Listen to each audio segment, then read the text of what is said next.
നമസ്കാരം, ഞാൻ MS Anilkumar, CEO beyond BRICS.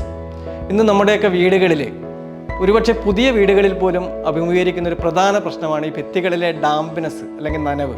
അന്നേരം ഭിത്തികളിൽ ഡാംപ്നെസ് ഉണ്ടായി കഴിഞ്ഞാൽ അത് നമ്മുടെ വീടിൻ്റെ പൂർണ്ണമായ ചോർച്ചയ്ക്ക് വരെ കാരണമാവാൻ സാധ്യതയുണ്ട്. അല്ലെങ്കിൽ അതിൽ പൂപ്പലൊക്കെ പിടിച്ചിട്ട് ആരോഗ്യ പ്രശ്നങ്ങൾക്ക് കാരണമാവാം. പെയിൻറ്റ് അടന്നു പോവാം, അല്ലെങ്കിൽ ഭിത്തികളിൽ വിള്ളലുകൾ, ക്രാക്സ് ഒക്കെ ഫോം ചെയ്യാം. അന്നേരം സ്ട്രക്ചറിൻ്റെ സ്റ്റെബിലിറ്റി വരെ ബാധിക്കുന്ന ഡാംപ്നെസ് നിങ്ങളുടെ വീട്ടിലുണ്ടെങ്കിൽ അത്യാവശ്യമായി നിങ്ങളൊരു ഡാം പ്രൂഫിംഗ് എക്സ്പേർട്ടിനെ കൺസൾട്ട് ചെയ്യണം. പിന്നെ ഡാംപ്നെസ് പ്രധാനമായും 3 തരത്തിലാണ് ഉണ്ടാവുന്നത്.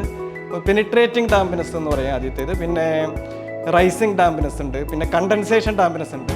അന്നേരം ഈ 3 തരത്തിലുള്ള ഡാംപ്നെസ് എങ്ങനെ ഉണ്ടാവുന്നു, അതിൻ്റെ പരിഹാരങ്ങൾ എന്തൊക്കെയാണ് എന്നുള്ളതിനെ കുറിച്ചൊക്കെ അറിയുവാൻ വേണ്ടി ഞങ്ങളുടെ പേജ് ഫോളോ ചെയ്യുക.